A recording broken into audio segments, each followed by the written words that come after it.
Hello बच्चों, welcome to a new class of refraction of light. एक नया chapter start कर रहे हैं हम लोग, रिफ्रैक्शन ऑफ लाइट। सो इस चैप्टर में हम लोग को काफी सारी नई नई इंटरेस्टिंग चीजें देखने को मिलेंगी and I am sure you will enjoy them. ठीक है। सो लाइट के बारे में हमको क्या पता है, तो छोटी छोटी बातें जो हमको पता है वो हम लोग को सोचनी है। तो जैसे कि मुझे पता है कि light travels in a straight line. ठीक है। फिर लाइट की स्पीड बहुत ज्यादा फास्ट होती है। कितनी फास्ट होती है स्पीड ऑफ लाइट, किसी को याद है? तो हम लोग generally speed of light in air को कितना लिखते हैं? 3 इंटू 10⁸ मीटर्स पर सेकेंड। ठीक है, ये है speed of light in air. तो काफी तेज है, ये भी मुझे पता है। फिर और क्या पता है हम लोग को? ये भी पता है कि लाइट से ज्यादा फास्ट और कुछ है नहीं, मतलब लाइट ही सबसे ज्यादा फास्ट ट्रैवल कर सकता है।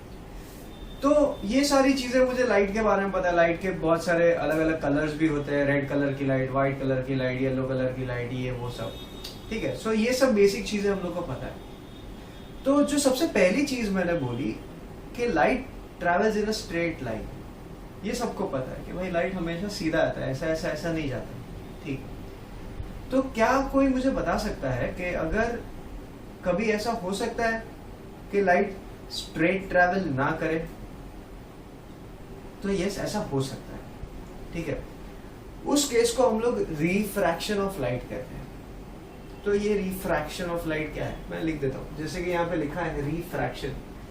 रिफ्रैक्शन मतलब क्या है कि लाइट पहले स्ट्रेट लाइन में जा रहा था एंड फिर सडनली बेंड हो जाता है, अलग अलग डायरेक्शन में चला जाता है। तो ऐसा क्यों होता है और ऐसा कब होगा, ये हम लोग को इस चैप्टर में डिस्कस करना है। ठीक है। और रिफ्रैक्शन ऑफ लाइट से जुड़ी हुई और भी बहुत सारी फिनोमिनन है जो हम लोग डेली लाइफ में देखते तो है, लेकिन हम लोग ने कभी सोचा नहीं था कि ये रिफ्रैक्शन ऑफ लाइट की वजह से हो रहा है। तो वो सारी चीजें हम लोग डिस्कस करेंगे। ठीक है। So let's start and dive into this chapter and I am sure आपको ये सब नई नई चीजें जान के बहुत अच्छा लगेगा। सो हम लोगों को अभी ये समझना है कि रिफ्रैक्शन ऑफ लाइट है क्या और ये कब होता है। तो लाइट जब एक ट्रांसपेरेंट मीडियम से दूसरे ट्रांसपेरेंट मीडियम में जब एंटर करता है तो उस एंट्री पॉइंट पे उसका डायरेक्शन चेंज हो जाता है। तो अब मैं ट्रांसपेरेंट मीडियम क्यों कह रहा हूं? क्योंकि लाइट सिर्फ ट्रांसपेरेंट चीजों के थ्रू ही जा सकता है, ओपेक चीजों के थ्रू नहीं जा सकता। जैसे कि अगर मैं ये बोर्ड कहता हूं, तो now this board is an opaque object. Opaque मतलब क्या? इसके अंदर से लाइट पास नहीं होगा, it will stop the light. And अगर मैं अपने ग्लास की बात करता हूँ, चश्मे की, तो it is a transparent object. क्यों? क्योंकि इसके अंदर से लाइट पास हो सकता है। अगर ये लाइट पास नहीं हो सकता तो फिर ये चश्मा किस काम का? मुझे कुछ दिखेगा ही नहीं। करेक्ट। सो जब लाइट एक ट्रांसपेरेंट मीडियम से दूसरे ट्रांसपेरेंट मीडियम पे जाता है तो उसके दूसरे मीडियम के एंट्री पॉइंट पे उसका डायरेक्शन चेंज हो जाता है। तो अभी देखो कैसा है कि समझ लो कि यहाँ पे कोई और मीडियम है, यहाँ पे कोई और मीडियम है। ठीक है। समझ लो यहाँ पे मीडियम 1 है, या मीडियम मतलब कोई भी मीडियम, ट्रांसपेरेंट मीडियम ले सकते हो। जैसे कि air is transparent, water is transparent, glass is transparent, oil है, डायमंड है। these are all transparent objects. Transparent as in at least they will allow light to pass through them. तो अगर यहाँ पे समझ लो मैं एयर लिख देता हूँ, ठीक है, और ये एक ग्लास है, ग्लास, एक ग्लास का स्लैब है। ठीक है। तो इस पे यहाँ पे मैं लिख दूंगा ग्लास। अब एक लाइट रे ऐसे जाता है। ठीक है। ये उस लाइट रे का ट्रैवल का डायरेक्शन है। तो यहाँ पे पूरा एयर है इतने में, और ये है ग्लास का सरफेस।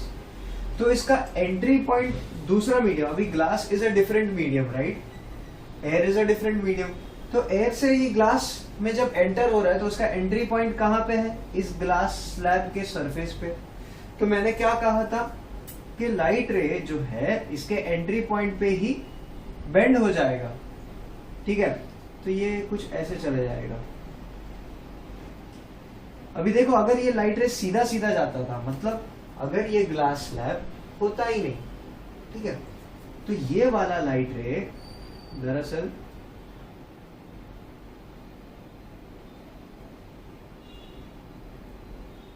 सीधा सीधा ये रूट पकड़ के जाता था, इसी पाथ पे जाता था। Now because of this glass slab क्या होता है, ये लाइट रे ऐसे जाने के बजाय यहां से बेंड होके इधर आ गया। समझ में आया ये? तो ये जो बेंडिंग ऑफ लाइट है इसको हम लोग रिफ्रैक्शन ऑफ लाइट कहते हैं। रिफ्रैक्शन ऑफ लाइट का डेफिनेशन क्या होगा, तो इसको अगर मुझे डिफाइन करना है तो I can write it as the phenomenon of bending of light when light travels from one transparent medium to another transparent medium is called refraction of light। देखो ये जो बेंडिंग का फिनोमिनन है, जब लाइट एक ट्रांसपेरेंट मीडियम से दूसरे transparent medium में जब जाता है तब ये बेंड होता है। तो इसी बेंडिंग वाले फिनोमिनन को हम लोग रिफ्रैक्शन ऑफ लाइट कहते हैं। So this is called refraction of light. Okay, so अभी हम लोग ने देख लिया कि भाई एक मीडियम से दूसरे मीडियम में जब लाइट जाता है तो वो बेंड होता है, ठीक है। तो ये बेंडिंग ऑफ लाइट डिपेंड किसके ऊपर करता है और ये होता क्यों है? अब होता क्यों है ये फिलहाल हमारे सिलेबस के बाहर का कंसेप्ट है, उसमें बहुत ही माइक्रोस्कोपिक लेवल पे जाके एटॉमिक थ्योरी समझाना पड़ता है, क्योंकि हर एक आइटम्स वाइब्रेट कर रहे हैं, वो लाइट एनर्जी को एब्जॉर्ब करते हैं, री एमिट करते हैं, वो सब पूरा बहुत बड़ा कहानी है। So for now 10th standard state board के लिए आपको इतना ही जानना जरूरी है कि लाइट जब एक मीडियम से दूसरे मीडियम में जाएगा तो वो बेंड होगा, ठीक है। तो अभी ये बेंडिंग ऑफ लाइट होने की काफी सारी वजह है, ठीक है, जो कि हम लोग को एविडेंट है, मतलब जो फैक्ट्स है। अभी ये फैक्ट्स के ऊपर भी और डीप हम लोग चेक कर सकते हैं, लेकिन वो हम लोग को अभी फिलहाल नहीं करना है। तो सबसे पहली बात ये चीज आपको पता होनी चाहिए, something called as optical density.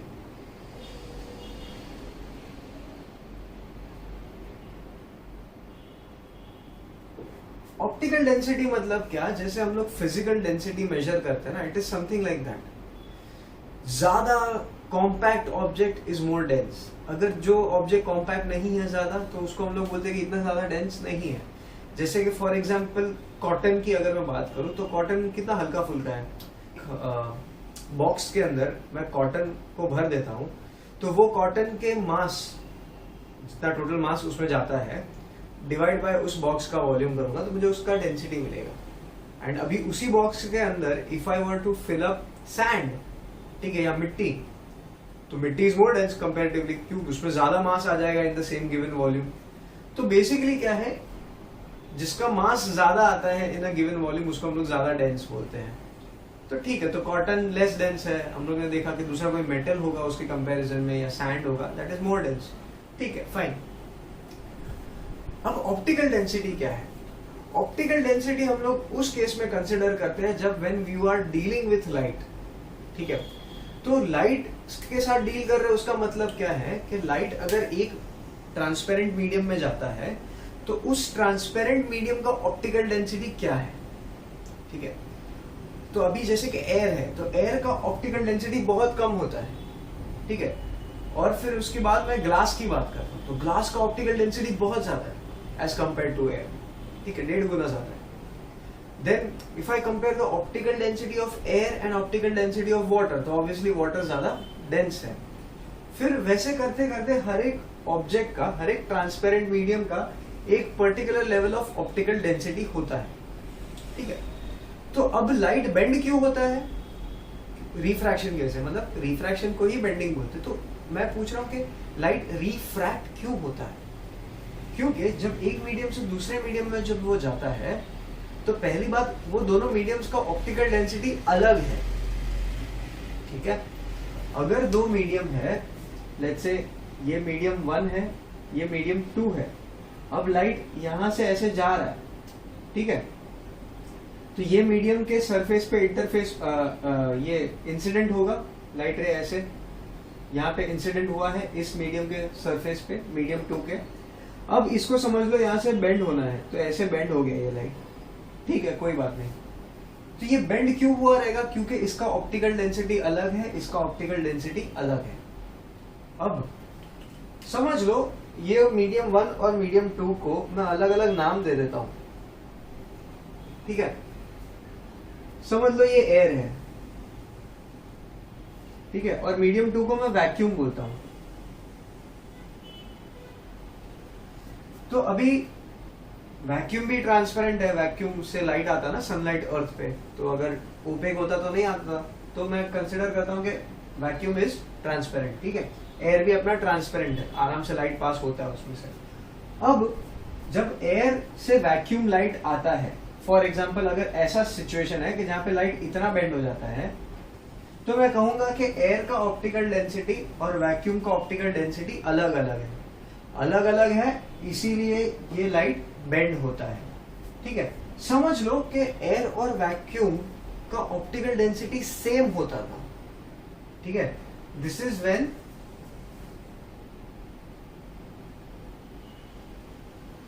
Optical density is different.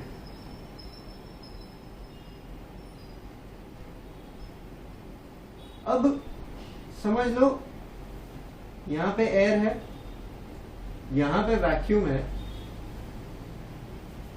And light वापस ऐसे आया एंड सीधा सीधा चला गया, मतलब लाइट बेंड ही नहीं हुआ। अब एयर अलग मीडियम है, वैक्यूम अलग है, ठीक है, चलो दोनों अलग अलग मीडियम है, हम लोग को पता है। वैक्यूम मतलब कुछ नहीं, खाली जगह है, एंड एयर मतलब वहां पे एयर भरा हुआ है। तो अभी इस बॉर्डर पे जब लाइट आता है तो आइडियली बेंड होना चाहिए, लेकिन नहीं हुआ। तो अगर लाइट बेंड नहीं हुआ है, इसका मतलब आपका यहाँ पे ऑप्टिकल डेंसिटीज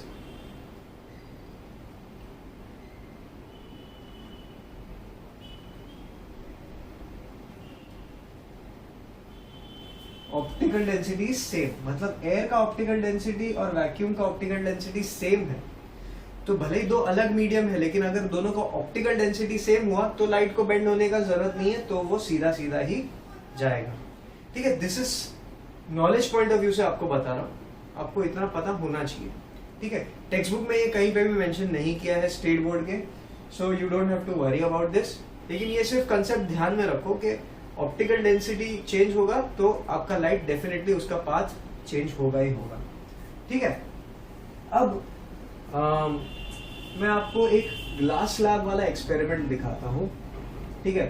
तो ग्लास स्लैब वाले एक्सपेरिमेंट में आपको करना क्या है बेसिकली, तो एक आप ग्लास स्लैब लोगे, रेक्टेंगुलर ग्लास स्लैब, ठीक है।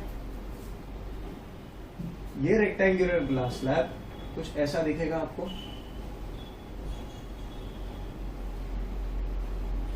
ठीक है। अब यहां से एक रे ऑफ लाइट ऐसा इंसिडेंट होता है, ठीक है।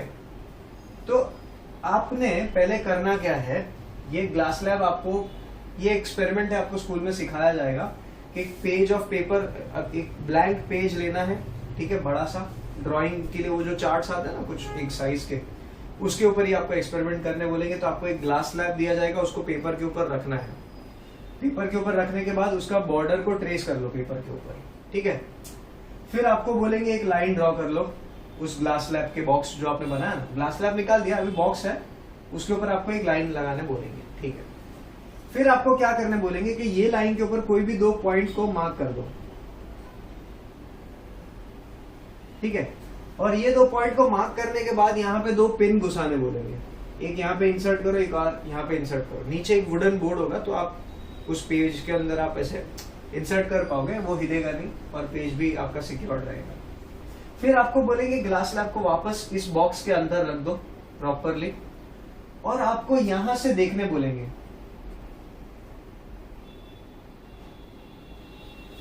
आपको ये पिन्स यहाँ पे होंगे और आपको यहां से ऐसे देखना होगा। मतलब अगर मैं ऐसे एक्सपेरिमेंट को अभी सामने रख के बताऊं, तो ये मेरा बोर्ड है, समझ लो यहाँ पे मैंने ग्लास स्लैब रखा है, ग्लास स्लैब के उस साइड पे मैंने दो पिन्स को इंसर्ट किया है, ठीक है। और ग्लास स्लैब के इस साइड से मुझे देखना है, ग्लास स्लैब के थ्रू मुझे वो दोनों पिन्स दिखनी चाहिए, ठीक है, तो ये साइड से देखूंगा तो ऑब्वियसली मेरे को दोनों पिन दिखाई देंगी क्योंकि ग्लास स्लैब ट्रांसपेरेंट है, ठीक है।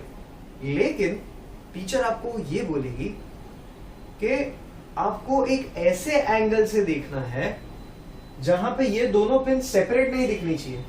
ये दोनों पिन अभी ऐसे मैं उंगली करूंगा, ठीक है, तो आपको ये दो पिन सेपरेट दिखेंगी, लेकिन अगर मैं ऐसे रख देता हूं तो आपको सिर्फ एक ही उंगली दिख रहा है ऐसा लगेगा।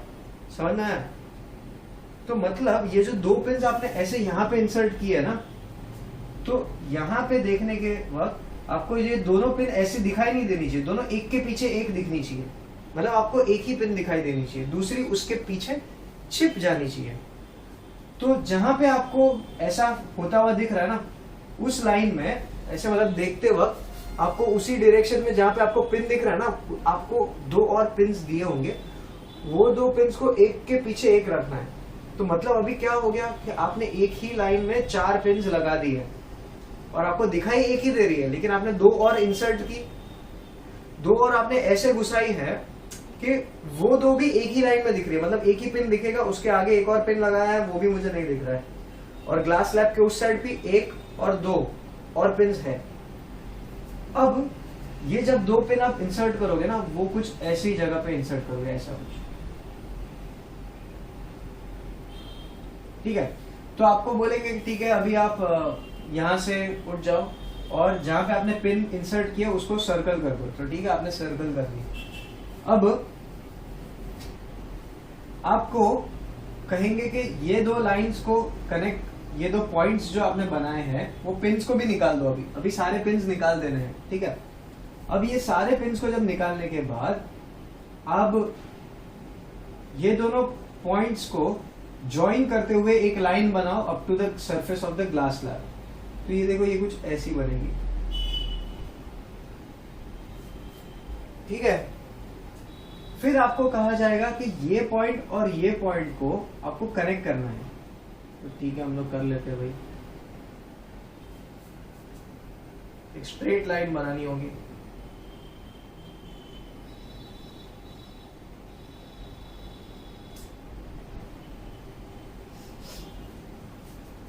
तो ये दरअसल जो लाइन आपने बनाई है वो ये लाइन और ये लाइन को कनेक्ट करती है, ठीक है। अब ग्लास स्लैब निकाल दिया आपने और ये लाइन बना दी है पेपर के ऊपर। अब आपको बोलेंगे कि यहाँ पे ये जो सरफेस है ना, इसके सरफेस के पॉइंट ऑफ इंसिडेंस पे, अब ये लाइट कहाँ पे इंसिडेंट हुआ है, यहाँ पे, तो यहाँ पे आप एक परपेंडिकुलर बनाओ। तो परपेंडिकुलर आपको ऐसा डॉटेड लाइन पेपर के ऊपर बनाने बोलेंगे। So this perpendicular line is called the normal. Normal मतलब क्या है, एक इमेजिनरी लाइन होता है जो आप लाइट के पॉइंट ऑफ इंसिडेंस पे उस सरफेस पे बनाते हो। तो ये जो नॉर्मल होता है वो हमेशा सरफेस के साथ परपेंडिकुलर होता है, ठीक है। फिर ये जो पॉइंट है जहां पे आपने ग्लास स्लैब को टच किया है नीचे से, उस पॉइंट पे भी आपको नॉर्मल बनाने बोलेंगे, ठीक है। फिर आपको बोलेंगे कि ये जो एंगल है, angle between the incident ray and the normal, ठीक है, इस एंगल को मेजर करने बोलेंगे, ठीक है।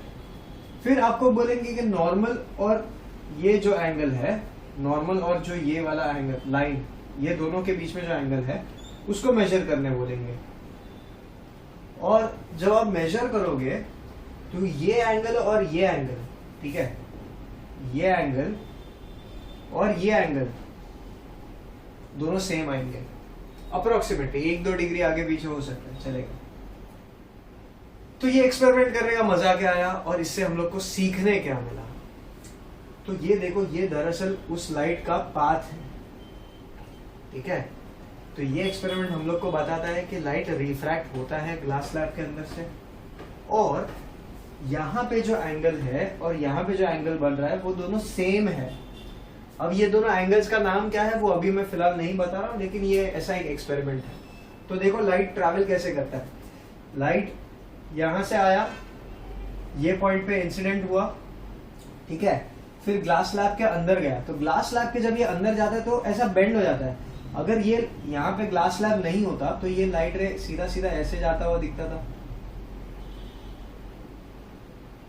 राइट, लाइट रे ऐसे चला जाना चाहिए था, लेकिन क्योंकि यहाँ पे एक दूसरा मीडियम आ गया, कौन, ग्लास, तो उसकी वजह से लाइट थोड़ा सा ऐसे जाने के बजाय थोड़ा बेंड होके इधर आया, एंड यहाँ पे देखो वापस ग्लास से वापस एयर आ रहा है, ठीक है, तो मीडियम वापस चेंज हो गया, तो यहाँ पे ऐसे ऐसे जाने के बजाय यहाँ से सीधा ऐसे नीचे आने के बजाय वापस से बेंड हो गया, ठीक है, तो यहाँ पे 2 बार बेंड हो रहा है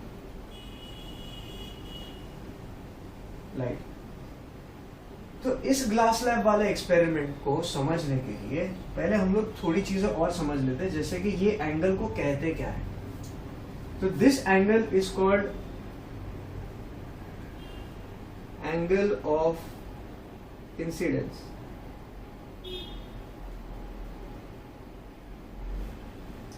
द एंगल बिटवीन, देखो कभी भी कोई एंगल को अगर डिफाइन करना है तो आप वो एंगल कौन सी 2 लाइन के बीच में फॉर्म हो रहा है उसको डिफाइन कर दो, मतलब वो एंगल कौन सी 2 लाइन के बीच में है वो बता दो, तो आपका एंगल डिफाइन हो जाता है। तो जैसे कि अभी ये एंगल है, ये कौन सी 2 लाइन के बीच में है, एक तो है इंसिडेंट रे, एक लाइन है, दूसरा है नॉर्मल, तो मैं उसका डेफिनेशन क्या हो जाएगा एंगल ऑफ इंसिडेंस का, it is the angle between the incident ray and the normal, ठीक है, वेरी सिंपल।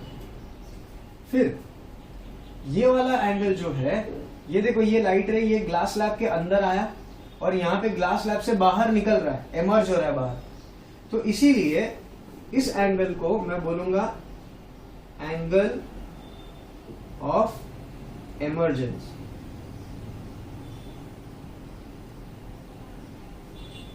तो एंगल ऑफ एमर्जेंस का मतलब क्या होता है, it is the angle between the emergent रे, देखो ये लाइट रे ऐसे आया, फिर ये ऐसे गया और फिर ये ऐसे जा रहा है, ऐसे, ठीक है, तो ये रे जो है जो ग्लास स्लैब के बाहर एमर्ज होता हुआ निकल रहा है उसको मैं एमर्जेंट रे बोलूंगा। इस रे का नाम क्या है,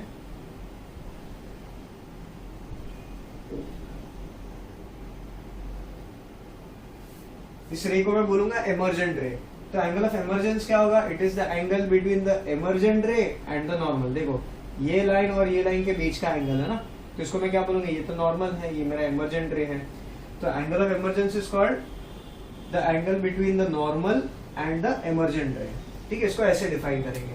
तो हम लोग को ये एक्सपेरिमेंट से ये पता चलता है कि angle I is for incidence is equal to angle E is for emergence, ठीक है, ये एक्सपेरिमेंट से ये पता चला और हम लोग ने देखा कि लाइट ग्लास स्लैब के अंदर कैसे ट्रैवल करता है।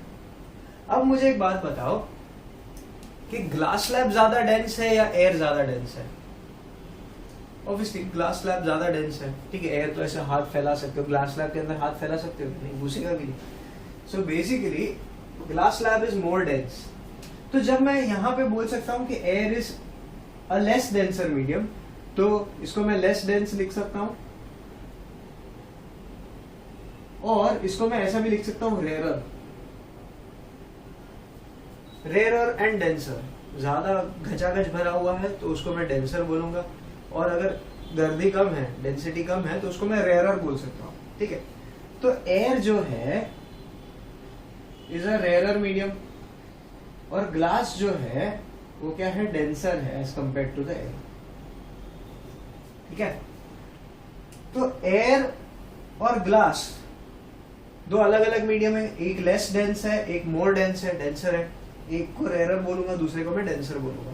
तो मैं ये एक बात देखता हूं, ऑब्जर्व करता हूं कि लाइट जब ग्लास के अंदर जब एंटर करता है तो it is going from rarer to denser, ठीक है, तो याद रखो ये। तो जब ये रेयरर टू डेंसर जाता है तो लाइट कैसा बेंड होता है, हाँ भाई लाइट तो बेंड हो रहा है, दिख रहा है, लेकिन कैसे बेंड हो रहा है, तो देखो this light will bend towards the normal. देखो ये लाइट रे सीधा सीधा जा सकता था, ठीक है, लेकिन ये ग्लास स्लैब के होने के वजह से ये लाइट रे सीधा नहीं जा पाया और ये बेंड हो गया, तो ये बेंड इस तरफ हुआ है। तो किस तरफ, ये भी देखो नॉर्मल की तरफ आ गया ना, ये ऐसे जा रहा था, ये मेरा नॉर्मल है, तो नॉर्मल की तरफ थोड़ा अट्रैक्ट हो गया, ठीक है। तो मैं बोलूंगा this light bends towards the normal.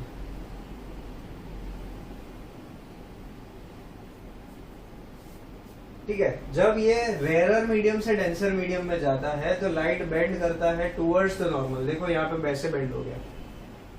अब अगर ऐसा भी तो हो सकता है ना कि कभी लाइट डेंसर मीडियम से रेयरर मीडियम में जा रहा हो, ठीक है, ऐसा भी हो सकता है, पॉसिबल है। तो उस केस में क्या होगा? तो उस केस में मैं लिख देता हूं कि जब light denser to rarer medium travel कर रहा है, तो इसी डायग्राम में उसका एग्जाम्पल है। देखो ये ग्लास है, अब ये लाइट रे जो है वो ग्लास से एयर की तरफ आ रहा है। यस, ग्लास से एयर आ रहा है, तो ग्लास मेरा डेंसर है और ये यहाँ पे ये ग्लास स्लैब के बाहर पूरा एयर है। तो देखो ये डेंसर से रेयरर में आ गया, लाइट ऐसे था और ऐसे आ गया, ठीक है। तो जब लाइट डेंसर मीडियम से ग्लास से जब एयर में आता है, जब बाहर निकल रहा है ग्लास स्लैब के, तो देखो ये कैसे बेंड हुआ। अभी देखो ये उसका ओरिजिनल पाथ है, ठीक है। अभी ये सब बीच का फालतूबंदी सब हटा रहा हूं मैं।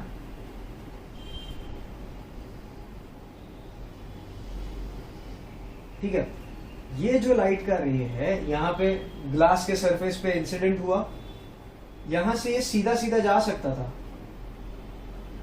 ऐसे स्ट्रेट, लेकिन ये ऐसे नहीं जा पाया। क्यों? क्योंकि यहाँ पे ग्लास नहीं है, यहाँ पे कोई और मीडियम है, एयर है। अभी एयर जो है वो उससे ज्यादा रेयरर है, ग्लास के कंपैरिजन में ये कंपैरेटिवली लेस डेंस है, रेयरर है।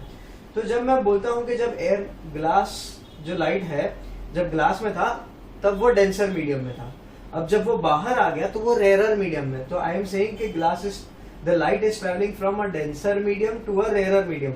तो ये देखो ये सीधा नहीं गया, ये ऐसे बेंड हो गया। तो ये देखो ये अगर ये इस तरफ बेंड होता तो मैं बोलता था it is bending towards the normal, लेकिन ये इस तरफ चला गया, मतलब it is bending away from the normal. तो मैं क्या लिखूंगा? जब light denser to rarer travel करता है तो इट बेंड्स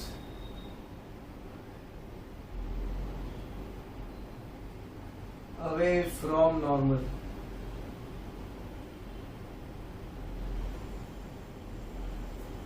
ठीक है, ये दो बहुत इंपॉर्टेंट चीजें हैं। I want you to make a note of these two things, खास करके याद रखना।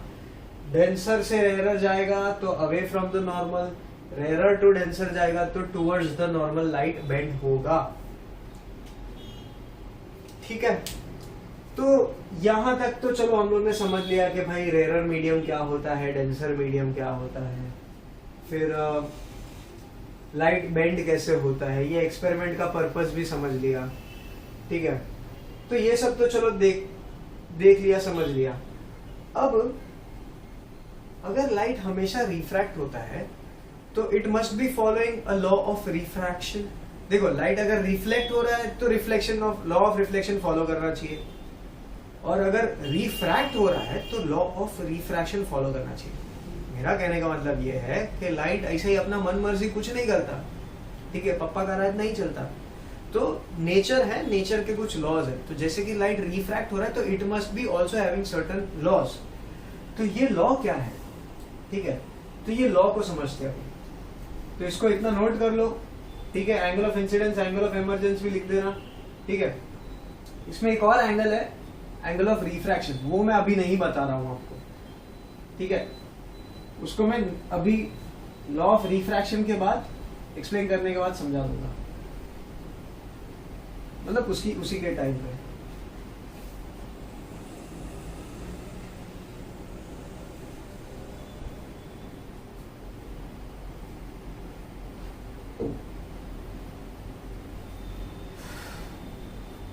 सो अब हम लोग को समझना है व्हाट इज लॉ ऑफ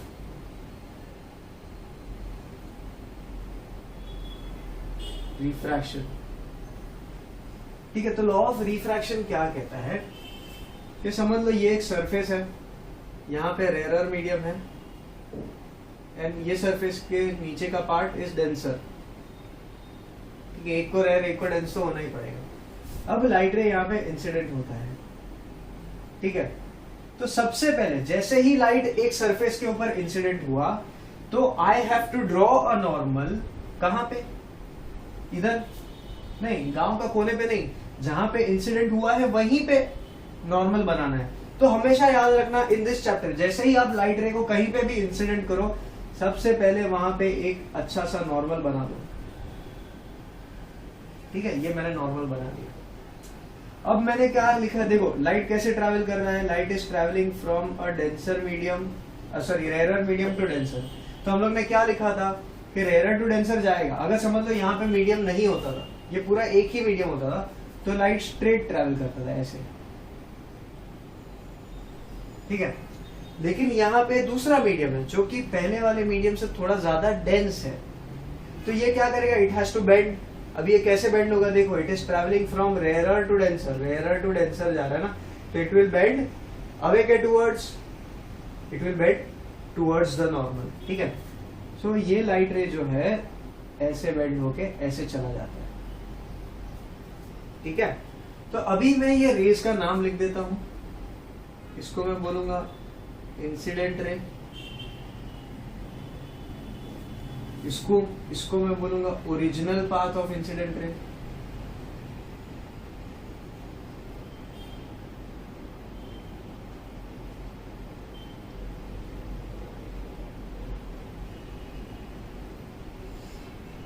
ये जो मेरा रे है इसको मैं बोलता हूं रिफ्रैक्टेड रे।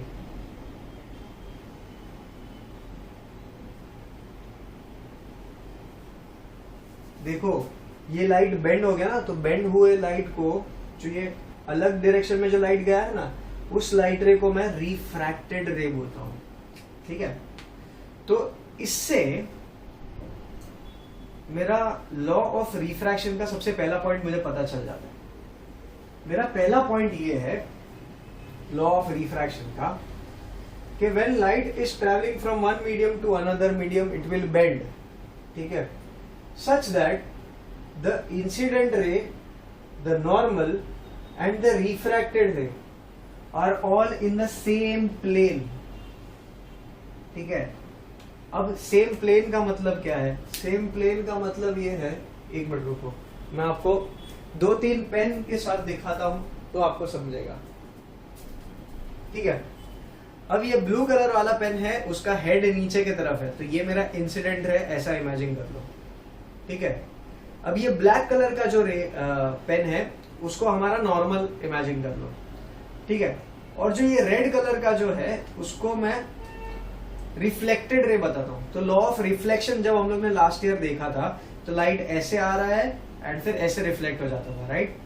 अब जो है हमारा लाइट रे रिफ्रैक्ट हो रहा है। ठीक है, तो लाइट रे ऐसे गया, लेकिन ये सीधा नहीं गया, देखो थोड़ा सा बेंड हो गया ये। ठीक है, तो अब ये जो 3 रे हैं, ये तीनों रे एक ही प्लेन के अंदर है। अभी अगर मैं ऐसा रखता हूं तो ये पूरे it is in the plane of the board. अभी ऐसा नहीं है कि एक ऐसे है, एक ऐसे और दूसरा आपके तरफ है, तो नहीं, तो फिर ये इस हॉरिजॉन्टल प्लेन में बन जाएगा। मतलब यहां पे जैसे कि अगर मैं आपको बताऊं कुछ, तो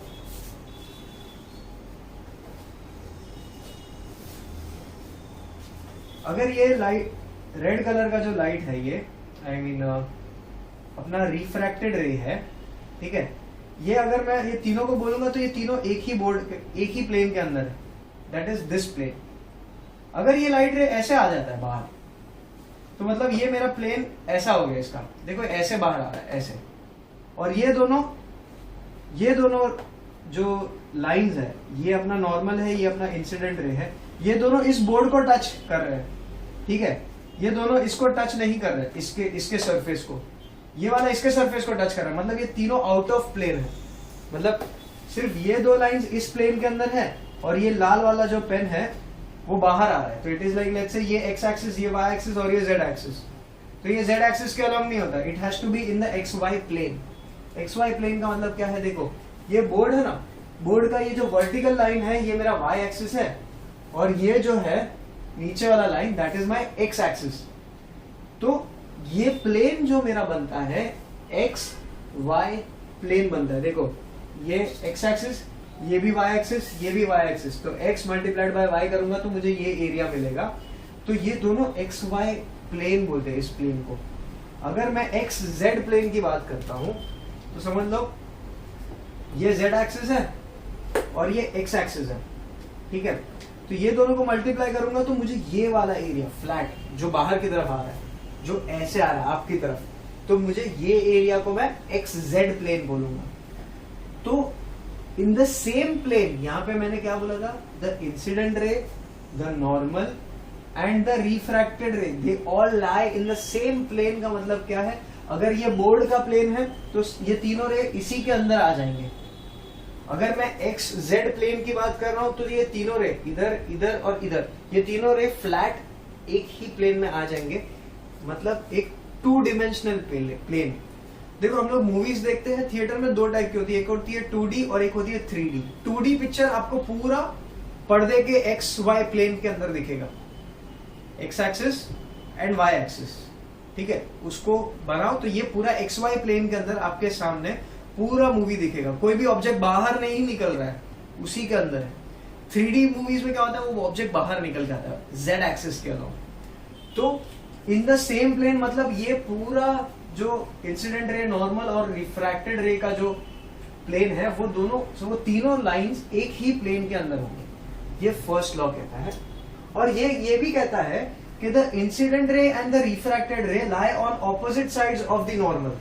दोनों सेम साइड पे कभी नहीं होंगे कि यहाँ पे इंसिडेंट हुआ तो रिफ्रैक्टेड रे ऐसे बना दिया, तो ये दोनों सेम साइड पे, करेक्ट, लेकिन ऐसा कभी नहीं हो सकता।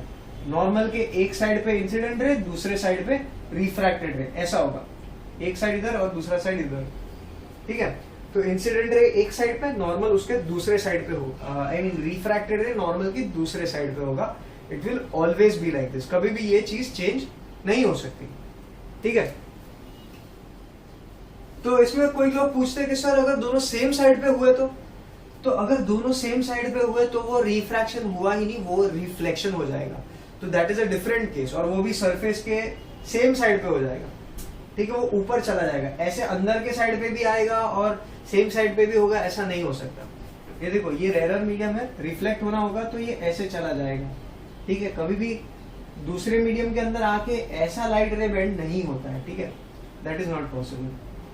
तो हम लोग ने ये देख लिया कि इंसिडेंट रे और नॉर्मल जो है, they both lie on the same plane. Incident ray, normal and refracted ray, all 3 of them lie on the same plane. Incident ray and refracted ray will lie on the opposite sides of the normal. अब जो दूसरा point है, this is very interesting, दूसरा point ये कहता है कि the ratio of sine of angle of incidence to the sine of angle of refraction is equal to a constant. अभी ये कुछ नया है, ठीक है। उससे पहले, अभी हम लोग इसको समझे, उससे पहले मैंने आपको कहा था, मैंने एंगल ऑफ रिफ्रैक्शन नहीं समझा रहा हूं, तो वो समझा देता हूं। तो ये रिफ्रैक्टेड रे है, ये नॉर्मल है, दोनों के बीच में एक एंगल बन रहा है कि नहीं बन रहा है, ये वाला, ठीक है। तो the angle between the normal and the refracted रे, मतलब ये अपना एंगल ऑफ इंसिडेंस है, इंसिडेंट रे और नॉर्मल के बीच का। ये नॉर्मल और रिफ्रैक्टेड रे के बीच का जो एंगल है, उसको मैं एंगल ऑफ रिफ्रैक्शन बोलता हूं।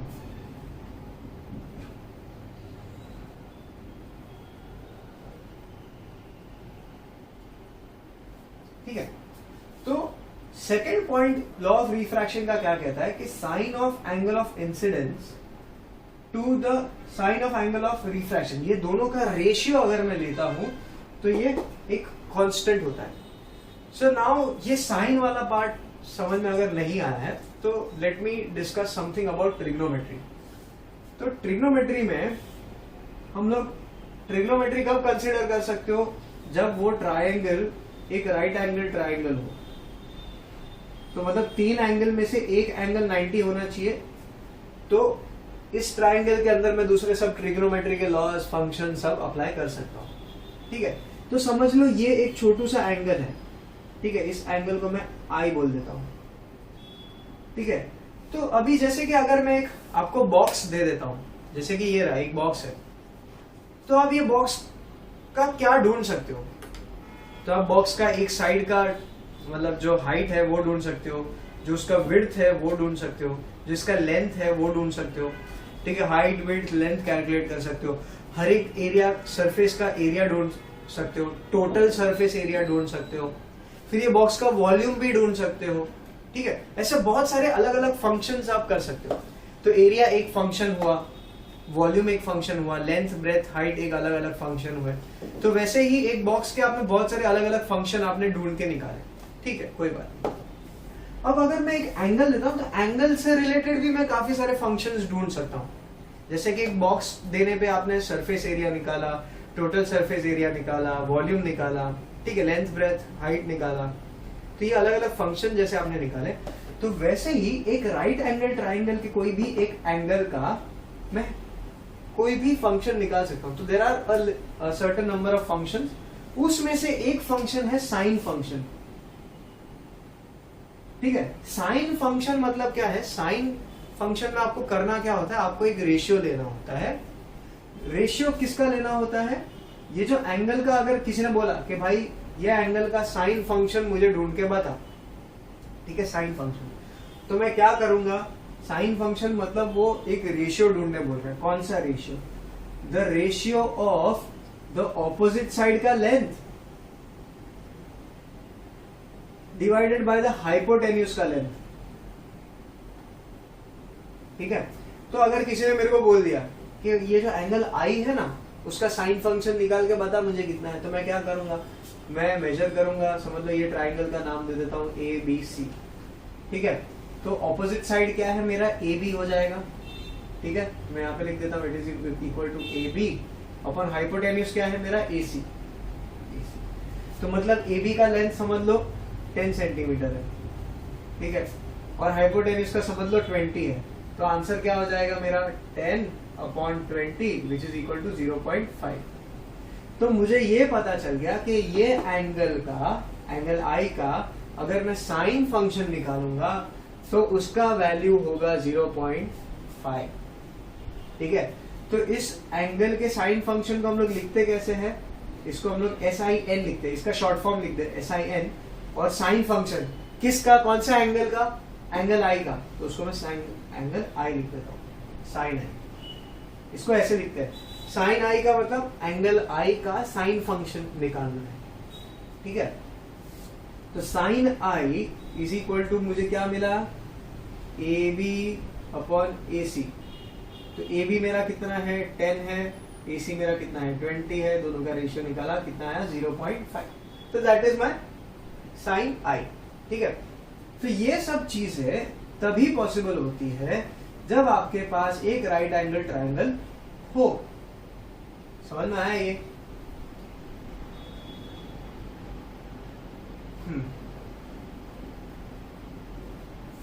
तो यहां पे एक इंसिडेंट रे है, एक रिफ्रैक्टेड रे है। तो लोग बोलोगे कि सर आपने लॉ ऑफ रिफ्रैक्शन में बोला है sine of angle of incidence, sine of angle of refraction. तो एंगल ऑफ इंसिडेंस ये है, एंगल ऑफ रिफ्रैक्शन ये है, लेकिन सर यहाँ पे किधर राइट एंगल ट्रायंगल दिखता नहीं है, तो करने का क्या? तो ये साइन वाइन कैसे निकालेंगे? ऑपोजिट साइड है ही नहीं, अभी ये एंगल का ऑपोजिट साइड तो है ही नहीं, तो मैं निकालूंगा कैसे? तो क्या करना होता है बेसिकली, यहाँ पे एक राउंडर लेने का, ठीक है, यहाँ पे उसका मेटल टिप रखो और पेंसिल से एक पर्टिकुलर रेडियस, कोई भी एक वैल्यू रेडियस का लेके आप एक सर्कल बना लो। तो इसको सेंटर रख के मैं जब एक सर्कल बनाऊंगा तो वो कुछ ऐसा बनेगा, ठीक है। अब ये सर्कल ने जहां पे आपके इंसिडेंट रे को टच किया है, वहां से आप एक नॉर्मल के ऊपर एक परपेंडिकुलर ड्रॉप करना है। मतलब क्या होगा, ये मेरा एंगल आई है, ठीक है, ये वाला एंगल। अब यहां से मुझे एक नॉर्मल बनाना है, नॉर्मल के ऊपर परपेंडिकुलर ड्रॉप करना है ऑन द नॉर्मल। तो मैं एक ऐसा लाइन बना दूंगा जो कि यहाँ पे 90 डिग्री हो गया, ठीक है। अब ये सेम चीज मुझे यहाँ पे भी करना है, ठीक है। अब ये जो सर्कल है ये मेरे रिफ्रैक्टेड रे को कहां पे टच कर रहा है? यहाँ पे टच कर रहा है। तो यहां से मुझे एक परपेंडिकुलर ड्रॉ करना होगा जो कि ये है, ठीक है, ये मेरा एंगल आर है, ठीक है, ये मेरा एंगल आई है। I is angle between incident and normal, ये नॉर्मल और इंसिडेंट के बीच का एंगल है। रिफ्रैक्टेड रे क्या है, एंगल ऑफ रिफ्रैक्शन क्या है, नॉर्मल और रिफ्रैक्टेड रे, नॉर्मल और रिफ्रैक्टेड रे के बीच का एंगल ये है, ठीक है। तो अभी देखो यहाँ पे भी एक राइट एंगल ट्रायंगल बन गया, यहाँ पे भी एक राइट एंगल ट्रायंगल बन गया। तो अब आप इसमें साइन आई और साइन आर लगा सकते हो कि नहीं, लगा सकते हो, ठीक है। तो वैसे साइंटिस्ट लोगों ने ये एक्सपेरिमेंट किया, फिर यहाँ पे ये सर्कल बनाया, साइन आई और साइन आर का वैल्यू निकाला and they found it to be of a certain number. तो वो दोनों नंबर्स को उन लोगों ने डिवाइड करके देखा, ठीक है। तो डायरेक्टली डिवीजन का आइडिया नहीं आया। तो उन लोग को अभी ये लॉ ऑफ रिफ्रैक्शन फॉलो करना है, तो ये इसका कहानी कैसे है, ठीक है। How did they come to know about law of refraction. ऐसा तो है नहीं ना कि किसी को रात को सपने में आके भगवान बता के गए उसको कि भाई लॉ ऑफ रिफ्रैक्शन होता है, light law of refraction follow करता है, ये उसके दो लॉ है, ठीक है। ऐसा तो हुआ नहीं होगा, उसने दिमाग लगाया होगा। तो साइंटिस्ट लोग सोचते कैसे हैं, ठीक है, ये आपको सोचना है कि इन लोग के दिमाग में एक ख्याल आया कैसे। तो लोगों ने देखा, ये बहुत ही अच्छा इंपॉर्टेंट चीज है जो उन लोगों ने नोटिस कैसे किया, ये आया कैसे। तो उन लोग ने देखा कि समझ लो यहाँ पे मैं वाटर ले लेता हूँ, ठीक है, वाटर का सरफेस है, ये एयर है, ठीक है। एयर और वाटर के बीच का ये पार्टीशन है, बॉर्डर है, मतलब क्या है, नथिंग बट ये पानी का सरफेस है, ठीक है। और यहाँ पे उन लोगों ने लाइट रे को एक ऐसे इंसिडेंट भेजा, तभी ये आइडियली ऐसे ऐसे ऐसे ऐसे ऐसे जाना चाहिए था स्ट्रेट, लेकिन ये नहीं जाता है, ये हर बार ऐसे चले जाता है, ठीक है। तो इन लोग ने क्या किया, ये चीज नोटिस किया कैसे, एक ग्लास टैंक के अंदर रखे, जो फिश टैंक होता है ना, फिश टैंक के अंदर रखा। तो उन लोग ने क्या किया, समझ लो ये बहुत बड़ा फिश टैंक है, ठीक है मेरा, यहाँ पे फिश टैंक है, यहाँ पे इधर तक पानी भर के रखा है मैंने, तो यहां तक मैंने पानी भर के रखा है,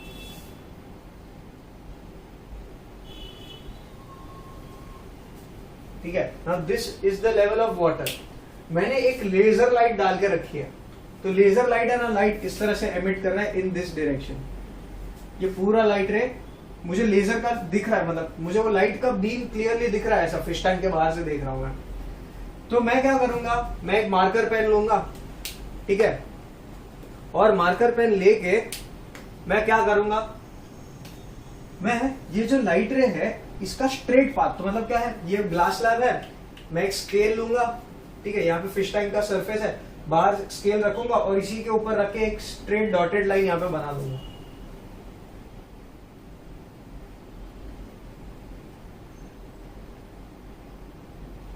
ठीक है, एक डॉटेड लाइन मैंने बना दी। अब ये डॉटेड लाइन क्या बता रही है कि ओरिजिनली पाथ अगर यहाँ पे पानी नहीं होता था तो ये लाइट रे सीधा सीधा ऐसे आता था, ठीक है, लेकिन अभी पानी डाल दिया तो बेंड हो गया, ठीक है, कोई बात नहीं। फिर मैं क्या करूंगा, ये जो मेरा फिश टैंक का जो सरफेस है ना, उस पे देखूंगा कि पॉइंट ऑफ इंसिडेंस कहां पे, लाइट पानी के ऊपर कहां पे इंसिडेंट हुआ है, यहाँ पे। तो मैं क्या करूंगा, उसके यहाँ पे एक नॉर्मल बना दूंगा, मतलब फिश टैंक के ऊपर स्केल रख के एक नॉर्मल बना दिया मैंने, ठीक है।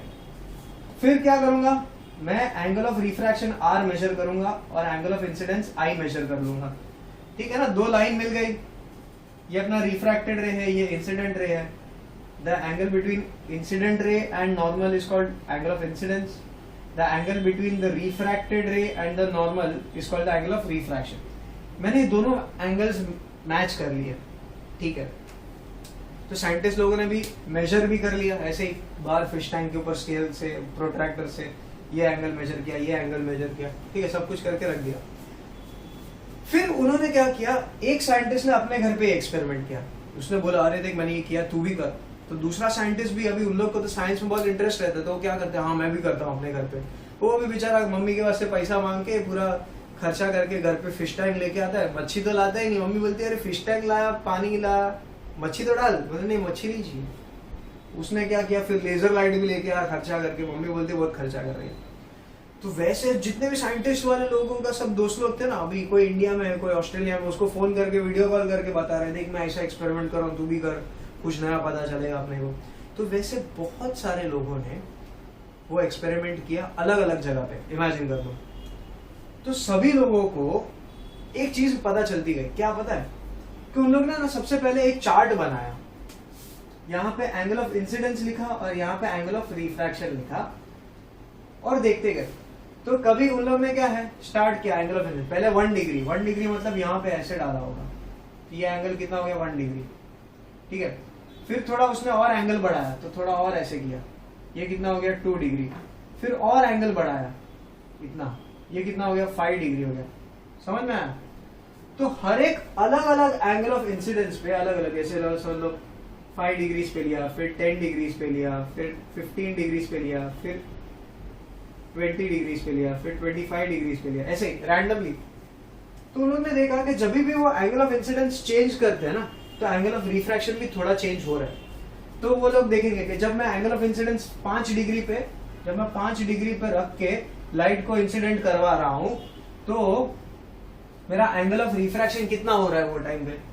तो उन लोग ने नोटिस किया कि भाई 8 डिग्री है, यहाँ पे 12 हो गया, यहाँ पे 19 हो गया, यहाँ पे 25 हो गया, समझ लो यहाँ पे 30 हो गया। समझ में आया? तो अभी उन लोग ने देखा कि भाई अलग अलग एंगल ऑफ इंसिडेंस पे अलग अलग एंगल ऑफ रिफ्रैक्शन है। जब 5 डिग्री है तो एंगल ऑफ रिफ्रैक्शन 8 है, जब एंगल ऑफ इंसिडेंस 10 है तो इन लोग को 12 है, ठीक है। तो एक पहले वाले साइंटिस्ट ने ये चार्ट बनाया, ठीक है, और अपने सारे दूसरे दोस्त लोग को वीडियो कॉल करके उसने बताया कि भाई तुम लोग भी एक काम करो, ये सब एंगल्स पे ना तुम लोग भी एक्सपेरिमेंट करके देखो। तो सभी दोस्त लोग साइंटिस्ट लोगों ने क्या किया, घर पे फिश टैंक लाया, पानी डाला, लेजर लाया, प्रोट्रैक्टर से सब कुछ मेजर किया। एंड उन लोग ने देखा कि इसने भाई साहब ने चार्ट क्या भेजा था 5 डिग्री वाला, फिर 10 डिग्री वाला, मतलब 5 10 5 के इंटरवल पे उसने मेजर किया। तो वो सारे साइंटिस्ट दोस्त लोगों ने क्या किया, सेम एक्सपेरिमेंट कंडक्ट किया और उन लोग ने भी चेक किया कि चल उसको 5 डिग्री पे कितना एंगल ऑफ रिफ्रैक्शन आया 8, मुझे भी कितना आता है, मुझे भी उतना आता है क्या, चल मैं देखता हूँ। तो उसने लिया लेजर गन डाला 5 डिग्री पे एंगल ऑफ इंसिडेंस, फिर उसने जो रिफ्रैक्टेड रे लाइट है वो देखा, फिर यहाँ पे प्रोट्रैक्टर रख के ये एंगल मेजर किया और देखा कि भाई उसको भी 8 डिग्री आया। फिर उसने देखा चल ये एक तुक्का हो सकता है, तो मैं 10 डिग्री वाला करके देखता हूँ। तो उसने एंगल ऑफ इंसिडेंस को और बढ़ा दिया, 10 डिग्री किया। फिर एंगल ऑफ रिफ्रैक्शन भी चेंज हो गया, तो उसको भी मेजर करके देखा, उसको मेजर किया, देखा उसमें भी उसको 12 डिग्री आया। वैसे ही 15 किया तो उसको भी 19 आया, 20 किया तो उसको भी 25 आया, 25 किया एंगल ऑफ इंसिडेंस तो उसको भी एंगल ऑफ रिफ्रैक्शन 30 आया। और ये chart through out the world सबको सेम मिला। तो साइंटिस्ट लोगों ने सोचा कि यार ऐसा कैसा है, मतलब सही है ना, मतलब कैसा, कोई भी दुनिया के कोने में ये एक्सपेरिमेंट करा, सबको चीज सेम वैल्यू मिल रही है। मतलब भाई अगर सब जगह पे सेम ही चीज हो रहा है कि मतलब हर बार लाइट जब पानी के अंदर जाएगा 5 डिग्री पे तो वो एंगल ऑफ रिफ्रैक्शन उसका 8 होगा ही होगा, मतलब कुछ तो कांस्टेंट है। मतलब अगर 10-15 एक्सपेरिमेंट में भी अगर मुझे सब एक्सपेरिमेंट का सेम कंक्लूजन आ रहा है तो मैं ऐसा बोलूंगा ना कि शायद ये ऐसा ही होता होगा, नेचर का लॉ है भाई, ऐसा ही होता होगा। अभी रोज उठ के आप देखोगे कि सन ईस्ट में से ही राइज होता है, तो आप सोचोगे ना कि भाई अर्थ एक पर्टिकुलर डायरेक्शन में घूम रहा है, उसी की वजह से हमेशा सन ईस्ट में से राइज हो रहा है, राइट। तो मतलब ये एक लॉ है, ठीक है, एक फैक्ट है, लॉ है। तो सभी दोस्त लोगों ने, सभी साइंटिस्ट दोस्त लोगों ने अपने व्हाट्सएप ग्रुप पे ये चार्ट शेयर किया और सबको सेम मिला, ठीक है। अब उन लोग ने सोचा कि भाई इसके पीछे ना कोई तो एक लॉ है जिसकी वजह से हम लोग सबको सेम रिजल्ट मिला। तो वो लॉ क्या है, सारा सोचो, दिमाग लगाओ, कुछ तो चीज कांस्टेंट हो रहा है, कुछ तो चीज रिपीट हो रहा है ना। तो लोगों ने दिमाग लगाना शुरू किया। तो अभी देखो उनके पास कुछ था तो नहीं, उनके पास सिर्फ एक एंगल ऑफ इंसिडेंस का वैल्यूज था और एंगल ऑफ रिफ्रैक्शन का वैल्यूज था। तो उन लोगों ने किया क्या होगा, तो उन लोगों ने देखा कि भाई कुछ तो लॉ है लेकिन क्या है हम लोग को समझ में नहीं आ रहा है। तो जब साइंटिफिक कम्युनिटी को आप कोई एक्सपेरिमेंट करके बताते हो तो वो एक्सपेरिमेंट के आपको रिजल्ट्स कुछ दिखाने होंगे और वो रिजल्ट से आप कंक्लूड क्या कर रहे हो वो भी बताना होता है। तो जब ये सारी चीजें आपको बतानी होंगी, ठीक है, तो आपको साइंटिफिक कम्युनिटी पूछेगा ना, हाँ भाई तूने एक्सपेरिमेंट किया, सब कुछ किया, भाई बहुत मजा आया, लेकिन तू कहना क्या चाहता है, इतना सब माथा पच्ची किया तो तू कहना क्या चाहता है। तो उन लोग को मालूम ही नहीं कि हम लोग को क्या कहना है। भाई एक्सपेरिमेंट हो रहा है और सब जगह पे यही वैल्यूज आ रहे हैं, ठीक है, लेकिन इसका क्या, इसका मतलब क्या हुआ, उसका मतलब ढूंढने के लिए इन लोगों ने थोड़ा मेहनत किया। इन लोग को ये दो वैल्यूज था, तो इन लोगों ने ट्राई किया कि एंगल ऑफ इंसिडेंस और एंगल ऑफ रिफ्रैक्शन का वैल्यूज को ऐड करके देखते हैं। तो ये दोनों को ऐड किया, ये दोनों को ऐड किया, ये दोनों को ऐड किया, तो सब नंबर्स आए। ठीक है, तो 5 + 8 13 हो गया, 10 + 2 22 हो गया, 19 + 15 कर लो कितना हो जाता है 34 हो गया। ठीक है, ये हो जाएगा 45, ये हो गया 55। तो मतलब ये जो नंबर्स सारे आए, इनका आपस में कुछ कनेक्शन ही नहीं मिल रहा था। तो लोगों ने सोचा 13 और 22 के बीच में डिफरेंस देख लेता हूं। तो यहाँ पे मेरे को 9 का डिफरेंस है, यहाँ पे मेरे को 8 का डिफरेंस है, 8 नहीं 12 का डिफरेंस है, या मोर देन दैट, कितना हो गया रे 10 + 2 12 का डिफरेंस हो गया। यहाँ पे वापस कोई अलग 11 का डिफरेंस है। तो मतलब कुछ इंक्रीमेंट भी कुछ आ नहीं रहा था, मतलब कि एक फिक्स, हाँ भाई 13 + 12 + 10 करूंगा तो 23, + 10 किया तो 33, + 10 किया तो 43, + 10 किया तो 53। तो ऐसा कुछ मिलता तो हाँ भाई समझ में आता था कि हर एक नंबर के बीच में जो डिफरेंस है वो कांस्टेंट है 10 का। लेकिन ऐसा भी कुछ नहीं हुआ। तो उन लोगों ने सोचा कि i + r से कुछ मिल नहीं रहा है, चलो हम लोग ट्राई करते हैं कि i - r करके देखते हैं। उसको कैलकुलेट किया, हर एक का वैल्यूज लिखा i - r का, तो उससे भी कुछ नहीं बना। उन लोगों ने सोचा चलो r - i करके देखते हैं, उससे भी कुछ नहीं हुआ। तो बोलता है एडिशन करके देख लिया, सब्ट्रैक्शन करके देख लिया, नहीं मिल रहा है, चलो मल्टीप्लाई करके देखते हैं। i × r करके एक पूरा टेबल बना है, तो 5 × 8 कितना होता है वो लिखा, 10 × 12 कितना होता है वो लिखा, ये दोनों मल्टीप्लाई किया, ऐसे ऐसे लिखते गए। जो नंबर्स आए उसके बीच में कुछ रिलेशन निकालने का ट्राई किया, कुछ नहीं मिला। फिर उन लोग कंटाल के सोचे कि i / r करके देखते हैं। ऐड नहीं हो रहा है, डिवाइड नहीं हो रहा है, मल्टीप्लाई नहीं हो रहा है, add minus multiply, addition subtraction multiplication नहीं हो रहा है, डिवीजन ट्राई कर लेते। तो अभी i / r किया, 10 / 12 किया, 15 / 19 किया, 20 / 25 किया, तो सब गंदे गंदे डेसिमल में नंबर आ रहे हैं। और वो तो डेसिमल वाले जब नंबर आए तो लोग चकरा गए, मतलब चक्कर ही आ गया, देखिए बोलते इसमें क्या रिलेशन ढूंढेंगे। तो उन लोग ने बोला ये सब तो बकवास है, ठीक है, इससे कुछ नहीं मिला, कंटाल गए। फिर किसी साइंटिस्ट ने सोचा यार साला ये एंगल है, तो अगर हम लोग ये वाले डायग्राम में एक सर्कल बना ले और वहां पे राइट एंगल ट्राइंगल्स बना ले, तो हम लोग को ट्रिग्नोमेट्री के फंक्शंस का ऑप्शन मिल जाएगा। ठीक है, तो लोगों ने सोचा हाँ यार ये बात भी सही है साला, चलो एंगल्स निकाल के देखते हैं, साइन एंगल, साइन वैल्यूज निकाल के देखते हैं हर एक एंगल का, आई और आर का। तो उन लोग ने क्या किया, फिर ये सब फेल हो गया, तब उन लोग ने उसके बाद क्या किया, एक और टेबल बनाया। ठीक है, एक और यहाँ पे टेबल बनाया जिसमें लिखा साइन आई, और दूसरा टेबल यहाँ पे बनाया साइन आर का। मतलब जो एंगल आई है और जो एंगल आर है, ठीक है, तो साइन यहाँ पे लिखूंगा साइन 5, यहाँ पे लिखूंगा साइन 8, ठीक है, फिर यहाँ पे साइन 10, साइन 15।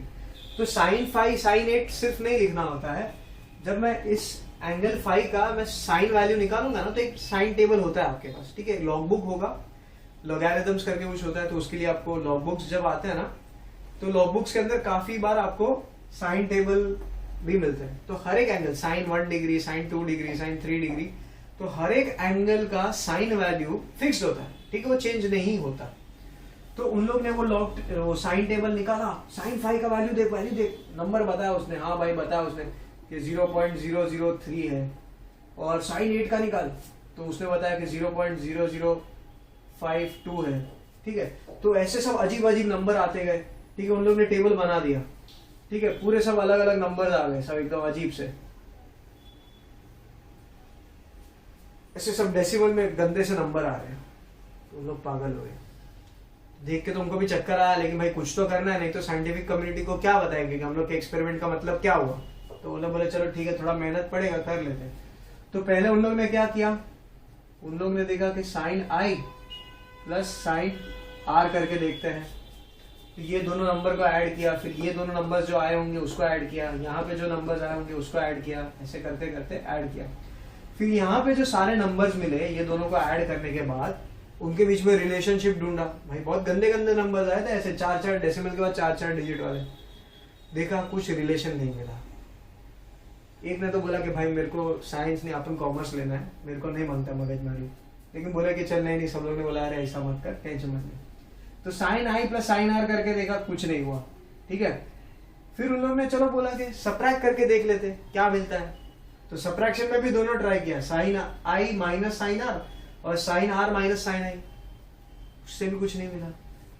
तो बोल किसी एक ने ना सजेस्ट किया व्हाट्सएप पे कि अगर हम लोग मल्टीप्लाई करके देखते तो सब पब्लिक बोलते, एडमिन बोलते तेरे को तो मैं ग्रुप से ही निकाल दूंगा, तो ऐसा फालतू बात मत कर।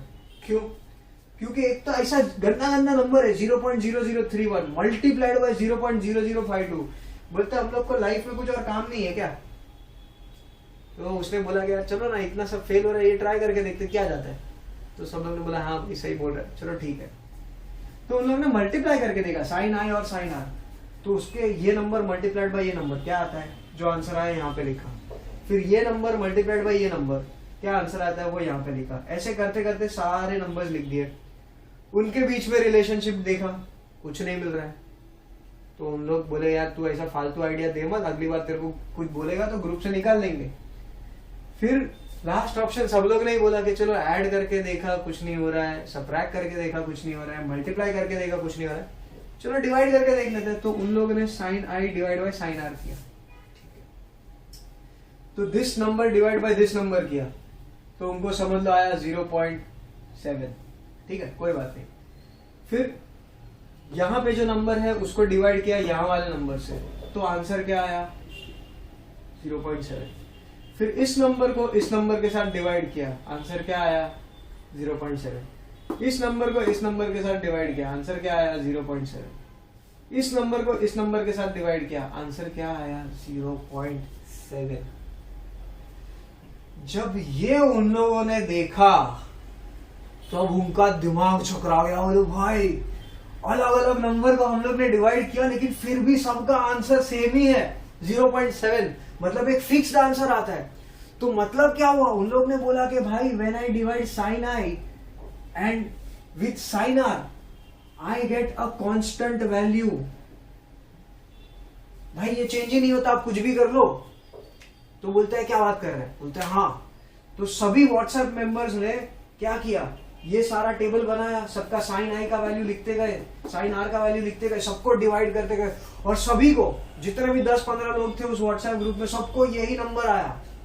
तो उन लोग ने बोला बॉस अपने को मिल गया, अभी अपने को इसका रिजल्ट मिल गया, अभी हम लोग साइंटिफिक कम्युनिटी के पास जाएंगे, बोलेंगे ये एक्सपेरिमेंट करोगे तो आपको ये चीज एक कांस्टेंट मिलता है। तो इस कांस्टेंट, इस फिनोमिनन को, मतलब ये जब डिवाइड करके जब ये कांस्टेंट मिलता है, मतलब ये पक्का लॉ है भाई, नेचर का लॉ है कि साइन आई को डिवाइड करोगे साइन आर के साथ तो हमेशा आपको कांस्टेंट वैल्यू मिलेगा।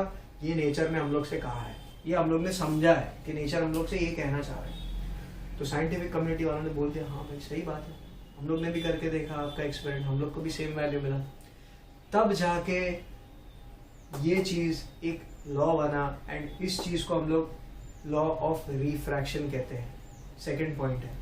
तो again I will discuss the law of refraction. पहला पॉइंट क्या कहता है, ठीक है, यहाँ पे एक नॉर्मल है, यहाँ पे एक इंसिडेंट रे आपका, ये रिफ्रैक्टेड रे, ये आपका एंगल ऑफ रिफ्रैक्शन, और ये हो जाएगा आपका एंगल ऑफ इंसिडेंस। तो सबसे पहला लॉ क्या कहता है कि the angle of incidence, the normal and the refracted ray they all lie in the same plane. एक ही प्लेन में, कोई 3D मूवी के जैसा कोई एक रे ऐसा बाहर नहीं आ जाएगा, ठीक है, they all lie in the same plane. दूसरी बात, the angle of incidence and the incident ray and the refracted ray lie on the opposite sides of the normal. एक नॉर्मल के इस तरफ है, दूसरा नॉर्मल के उस तरफ होगा, ये पहली बात। दूसरी बात, the sine of angle of incidence, मतलब sine I and the ratio of sine of angle of incidence, and ratio मतलब division, and the sine of angle of refraction, मतलब ये एंगल आर है उसका भी मैं साइन वैल्यू अगर लिख देता हूँ और दोनों को अगर मैं डिवाइड करता हूँ, देखो division sine I divide by sine R is always a constant. तो ये चीज लॉ ऑफ रिफ्रैक्शन का सेकेंड पॉइंट है, ठीक है। अब ये जो कांस्टेंट है इसको एक नाम दिया गया है, ठीक है, एंड दिस जो कांस्टेंट है, ये जो कांस्टेंट है उसको बोला है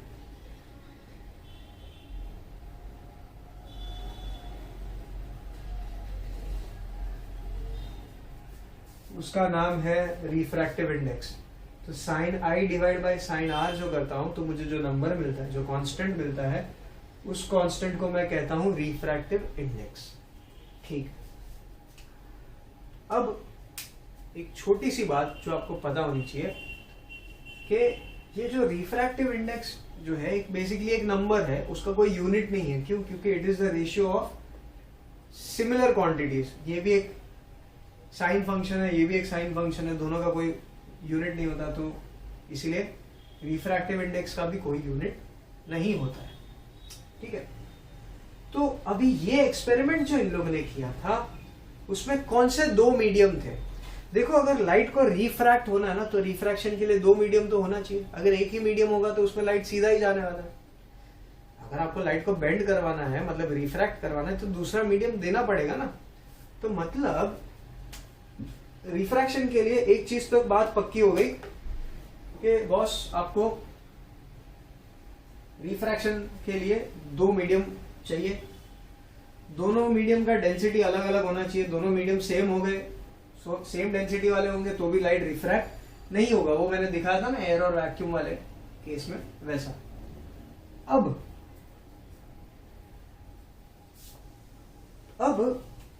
लोगों ने ये एक्सपेरिमेंट किया, व्हाट्सएप ग्रुप पे तो धमाल हो गया।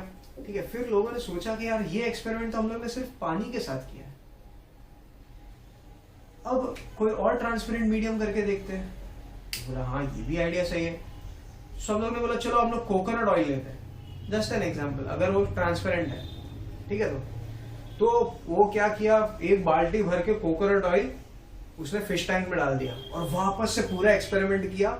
लेकिन अब की बार वो एंगल आई प्लस आर वो सब नहीं किया, वो मालूम वो सब फेल होता है। वो सीधा उन लोग ने साइन आई निकाला, साइन आर निकाला, दोनों को डिवाइड किया। तो उन लोग को पता चला कि जब उन लोग ने कोकोनट ऑयल में वो मतलब एक्सपेरिमेंट किया था, तो जो कांस्टेंट मिला था, जैसे कि अपने को एयर पानी के साथ 0.7 मिला था फॉर एग्जांपल, तो कोकोनट ऑयल के साथ अलग नंबर आया। वो उन लोगों ने बोला अच्छा ऐसा भी होता है। तो फिर उसने बोला, जो एडमिन था उसने करके देखा, फिर उसने बोला कि देखो मैंने कोकोनट ऑयल के साथ किया है एक्सपेरिमेंट, आप लोग भी करके देखो और आप लोग मुझे बताओ कि रिफ्रैक्टिव इंडेक्स का वैल्यू क्या मिला आपको भी सेम नंबर आता है कि नहीं बताओ। तो उसने बताया नहीं उसको कितना मिला। तो सब लोग अपना अपना डाल रहे और व्हाट्सएप ग्रुप में देखोगे तो पता चला अरे सबको तो सेम नंबर मिला है। मतलब वो कोकोनट ऑयल का रिफ्रैक्टिव इंडेक्स सबका सेम है थ्रू आउट द वर्ल्ड। उन्होंने बोला ठीक है। फिर किसी ने बोला चलो अपन केरोसिन डाल के देते हैं, तो किसी ने बोला चलो अपन पेट्रोल डालते, कोई बोलता है डीजल डालते, कोई बोलता है ये डालो वो डालो। तो ऐसे जितना भी ट्रांसपेरेंट लिक्विड जिनको भी जो भी ख्याल आ रहा था सब डाल के उन लोगों ने एक्सपेरिमेंट किया। तो वैसे करते करते उनके पास एक पूरा चार्ट बन गया, अलग अलग ट्रांसपेरेंट मीडियम का रिफ्रैक्टिव इंडेक्स कितना होता है, ग्लास का, डायमंड का, ग्लिसरीन का, केरोसिन का, this that, water, salt water, जो भी है, ब्राइन सोल्यूशन, ये सोल्यूशन, कॉपर सल्फेट सोल्यूशन, जो मजा आया वो, जितना भी चीज ट्रांसपेरेंट है सबको डाल दो। ठीक है, इसमें एक कॉपर सल्फेट शायद ब्लू कलर का होता है उसमें, लेकिन फिर भी उसमें से लाइट पास होता है तो यू कैन कंसिडर इट। तो उसमें फिर उन लोगों ने एक्सपेरिमेंट किया, उनको एक पूरा टेबल मिल गया and that table is taken as a reference कि भाई अगर आप पानी लोगे तो उसका रिफ्रैक्टिव इंडेक्स इतना होगा, अगर आप ग्लास लोगे तो उसका रिफ्रैक्टिव इंडेक्स हो गया इतना, डायमंड होगा तो इतना रिफ्रैक्टिव इंडेक्स हो जाएगा। लेकिन ये सारी चीजों में एक चीज कॉमन थी, क्या पता है? कि जब भी जितने भी एक्सपेरिमेंट किए गए ना, तो सभी एक्सपेरिमेंट में एक मीडियम एयर फिक्स था। मतलब लाइट एयर से ट्रैवल करते हुए ग्लास में जाएगा, या एयर से ट्रैवल करते हुए पानी में जाएगा, या एयर से ट्रैवल करते हुए केरोसिन में जा रहा है, ऑयल में जा रहा है, ग्लिसरीन में जा रहा है, वैसा। तो वो air to glass, air to water, air to glycerine, वैसा। तो एक पहला मीडियम जो था वो हमेशा एयर हुआ करता था एंड दूसरा मीडियम कोई भी अलग हो सकता है। ठीक है, तो हम लोग ने देखा कि अलग अलग मीडियम, अलग अलग रिफ्रैक्टिव इंडेक्स होता है उनका, अलग अलग मीडियम्स का अलग अलग रिफ्रैक्टिव इंडेक्स होता है। तो इस रिफ्रैक्टिव इंडेक्स को एक सिंबल दिया गया, द सिंबल इज म्यू। ठीक है, अभी कोई जैसे कि अभी आप आईसीएससी का बात करोगे तो आईसीएससी में रिफ्रैक्टिव इंडेक्स का सिंबल ये है। अभी स्टेट बोर्ड में उन लोग ने एन यूज किया, नीटा। ठीक है, नीटा, थोड़ा ऐसा पूंछ लगा देने का, एन बना के थोड़ा पूंछ लगा देने का। तो this is the symbol of refractive index. तो स्टेट बोर्ड वाले, एसएससी वाले ये फॉलो करेंगे। ठीक है, तो इसको ऐसे लिखते हैं कि refractive index is equal to sine I upon sine R. समझ में आया ये?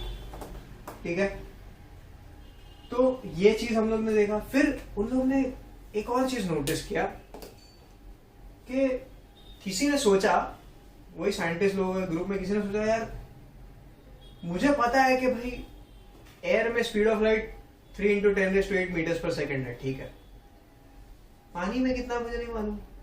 तो उन लोग ने बोला कि हाँ यार ये भी बात है। तो सब लोग ने पानी के अंदर लाइट को भेजा और उसका स्पीड मेजर किया। कैसे? उसके लिए सब हाईटेक लोग थे, उनके पास पहले से इंस्ट्रूमेंट्स थे, तो उन लोगों ने मेजर किया। फिर उन लोगों ने देखा कि यार इसका स्पीड इतना है और speed of light in air 3 × 10⁸ है।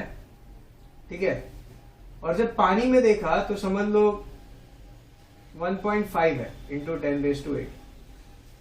तो उन लोगों ने बोला हाय ये क्या हो गया, पानी के अंदर जब लाइट गया तो उसका स्पीड स्लो हो गया, आधा हो गया, 3 का 1.5 हो गया, ऐसा कैसा? तो उनको समझ में नहीं आया पहले तो ये कैसे हो रहा है। चलो ठीक है, कोई बात नहीं, ग्लास के अंदर डाल के देखते लाइट को और देखते कितना स्पीड है। तो ग्लास के अंदर से लाइट पास किया और उसका स्पीड चेक किया, तो ग्लास का स्पीड और कम आया, 1 × 10⁸ आया समझ लो, सॉरी 1.7 आया। फिर डायमंड के अंदर करके देखा तो डायमंड के अंदर तो उनको 0.75 मिला × 10⁸। तो मतलब क्या हुआ, उन लोगों ने देखा कि भाई हर एक मीडियम में स्पीड ऑफ लाइट अलग है। क्यों? मैं अपने को नहीं मालूम, अलग आ रहा है। ठीक है, फिर किसी एक बंदे ने दिमाग लगाया और उसने बताया। उसने क्या बताया कि आपने एक चीज नोटिस की होगी कि अगर ये डायमंड का है, ये ग्लास का है, ये अगर वाटर के अंदर का एयर का लाइट का स्पीड है।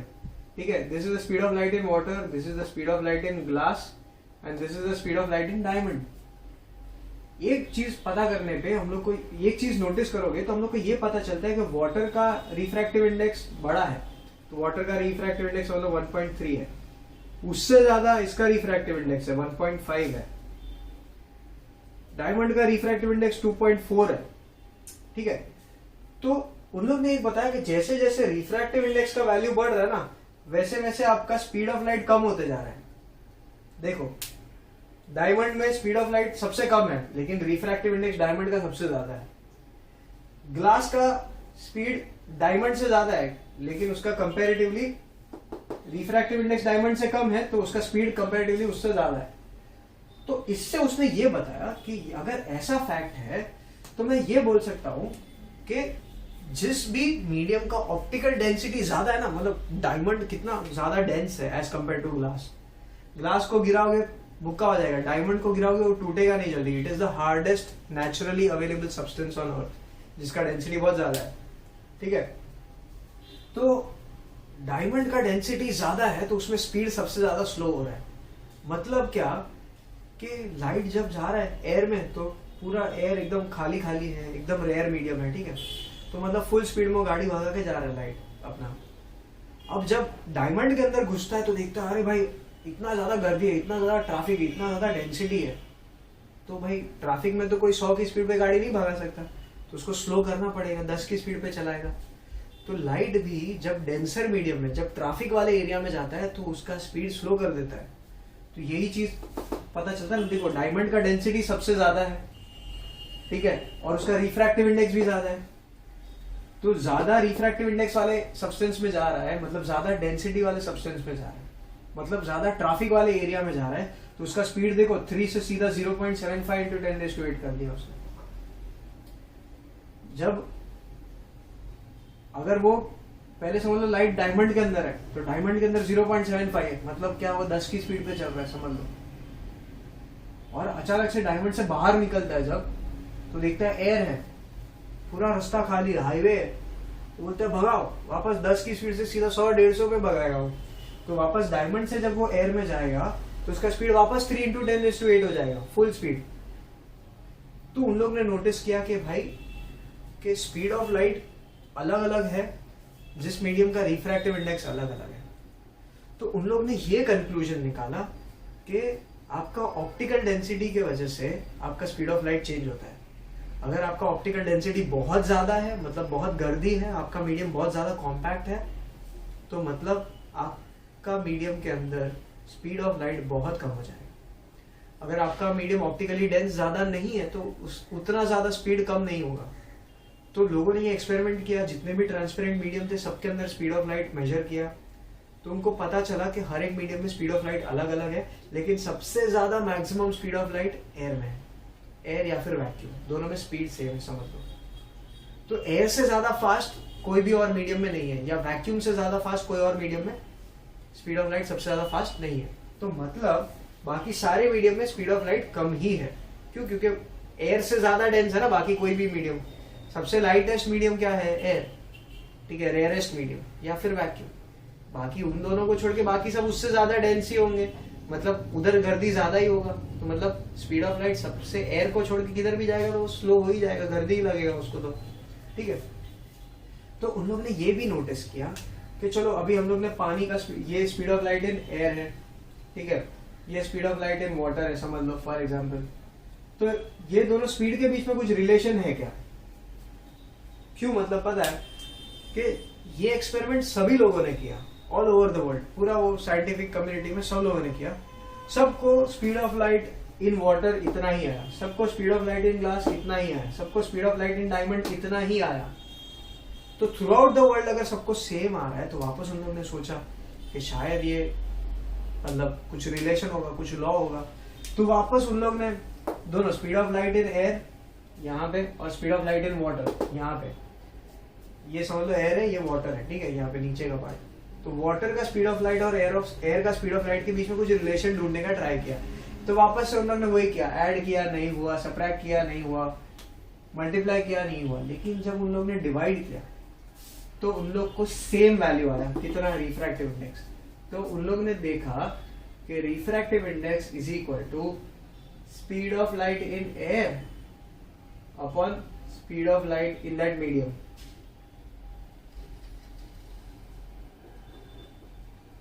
तो speed of light in air को जब speed of light in that medium, अभी जैसे कि यहाँ पे पानी है तो मैं ऐसा लिखूंगा speed of light in air divide by speed of light in water. जब दोनों का स्पीड्स को मैं डिवाइड करके देखता हूं तो मुझे वापस वाटर का ही रिफ्रैक्टिव इंडेक्स मिलता है। तो ये मुझे क्या मिलता है? Refractive index of water. तो उन लोग ने ये सोचा कि भाई अगर आपको ये साइन वाइन एंगल नहीं निकालना है, ठीक है, और सीधा रिफ्रैक्टिव इंडेक्स ढूंढना है कोई भी मटेरियल का, तो क्या करो? उस मटेरियल का स्पीड ऑफ लाइट निकालो। Speed of light in air तो सबको पता है कांस्टेंट है, उससे डिवाइड कर लो, आपको सीधा उस मीडियम का रिफ्रैक्टिव इंडेक्स मिल जाएगा। तो ये एक नया फॉर्मूला मिला हम लोग को, speed of light of any medium. अभी यहाँ पे वाटर का एग्जांपल दिया था तो मैं जनरल लिख रहा हूँ, जनरल फॉर्मूला है speed of light of any medium is equal to velocity of light in air divide by velocity of light in that medium, ठीक है। ये आपका एक इंपॉर्टेंट फॉर्मूला है। दूसरा इंपॉर्टेंट फॉर्मूला ये है, refractive index of any medium is equal to sine I and sine R, दोनों का रेशियो, ठीक है। तो लॉ ऑफ रिफ्रैक्शन में हम लोग ने ये बहुत इंटरेस्टिंग चीजें देखी, ये एक्सपेरिमेंट्स कैसे किए, कैसे लोगों के दिमाग में एक ख्याल आया, how did they relate all this, ठीक है। तो वो सब हम लोग ने देखा। अभी इसमें एक इम्पोर्टेंट चीज है कि रिफ्रैक्टिव इंडेक्स को अगर किसी ने बोल दिया कि डिफाइन करो तो it is the ratio of, refractive index is the ratio of sine of angle of incidence in the first medium to the sine of angle of refraction in the second medium. देखो angle of incidence जो है, ये वाला angle, ये medium 1 में है, and angle of refraction जो है ये मीडियम 2 में है। ये पहला मीडियम ये रहा ऊपर, ये सरफेस के ऊपर, ये सरफेस के नीचे दूसरा मीडियम है। तो एंगल ऑफ इंसिडेंस कहाँ पे है?